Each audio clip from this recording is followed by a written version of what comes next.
মিলেমিশে সময় তো শুধু আমরা আসলে গন্ধগোকুলটি উদ্ধার করেছি, অর্থাৎ সাইডেল, বাংলা ভাষায় যেটা আঞ্চলিক ভাষায় সাইডেল বলা হয় গন্ধগোকুল, এবং এটাকে ইংরেজিতে লুয়াক বলা হয়। ওই যে বলছিলাম যে লুয়াক কফি আর গলায় এটাকে আমরা উদ্ধার করেছি, এবং গ্রামবাসী আসলে এটাকে নিতে চাইলো না, কারণ তাদের প্রচুর কবুতর এবং মুরগি খেয়ে ফেলে। হ্যাঁ, ও আসলে পালিয়ে গেল এবং চলে গেছে। ওদিকে এসো না, ওদিকে একটা, হ্যাঁ ও চরম দৌড়, ওই যে ও যাচ্ছে ওইদিকে, কিন্তু ওইদিকে যায়ও না, ওইদিকে কিন্তু ওইদিকে কুকুর আছে। ওর শরীরের গন্ধ এত তীব্র যে ওইদিকে কুকুর, কিন্তু ওর গন্ধ শুকলেই কিন্তু ওর সামনে একটা কুকুরের একটা দল আছে, টিম। ওই যে ও এখনো কিন্তু যাচ্ছে এই পাড় দিয়ে।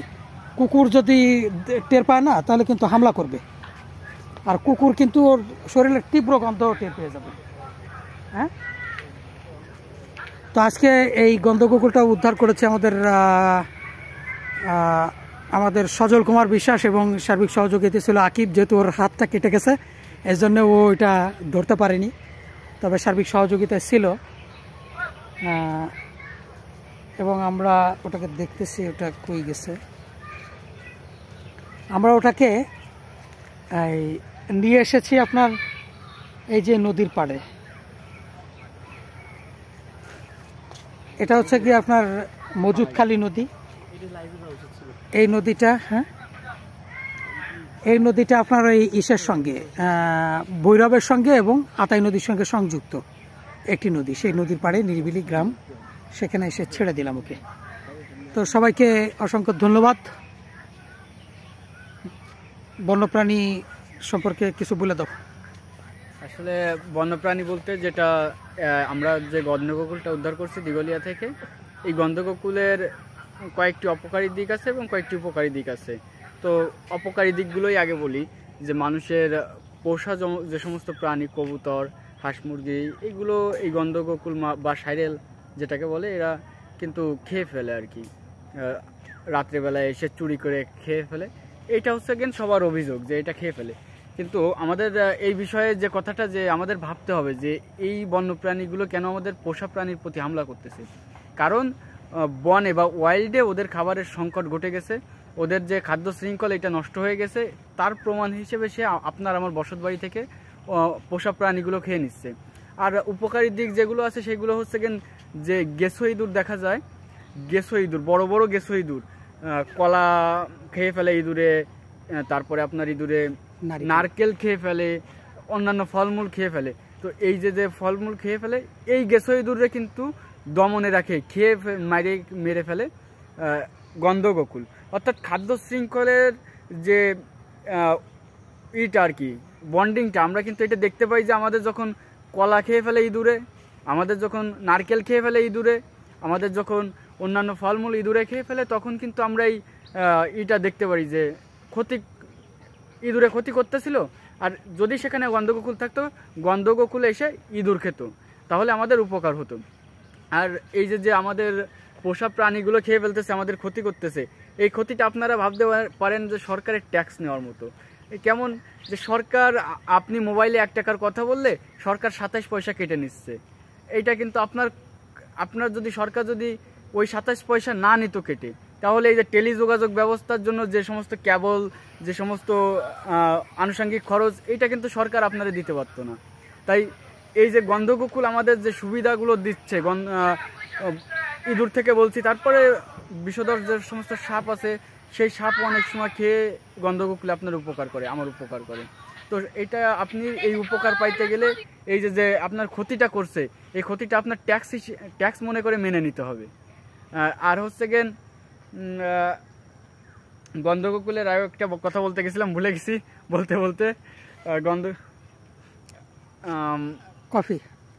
লোয়াক কফি।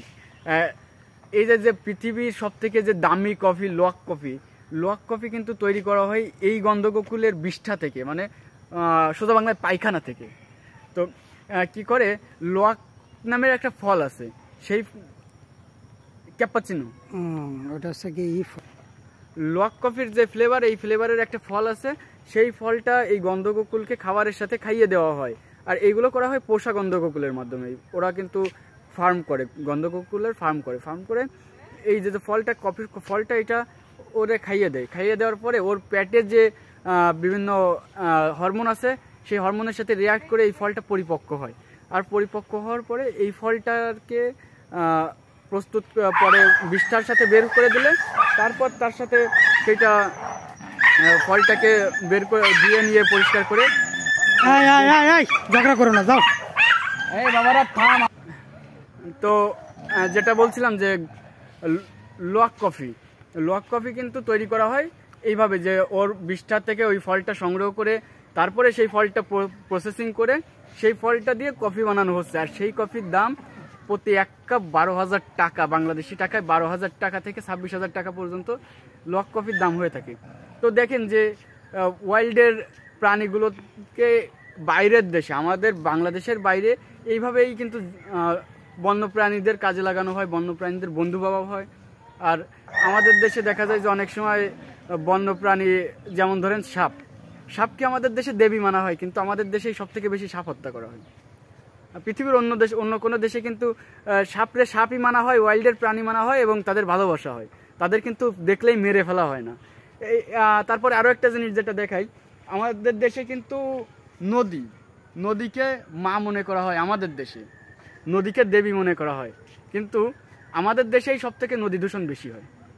অন্যান্য যে সমস্ত দেশ, সিঙ্গাপুর, জাপান, আমেরিকা, এইসব দেশে নদীকে নদীই মনে করা হয়, ভারতেও নদীকে নদীই মনে করা হয়, আর সেই সব দেশে নদী কিন্তু দূষণ কম হয় না।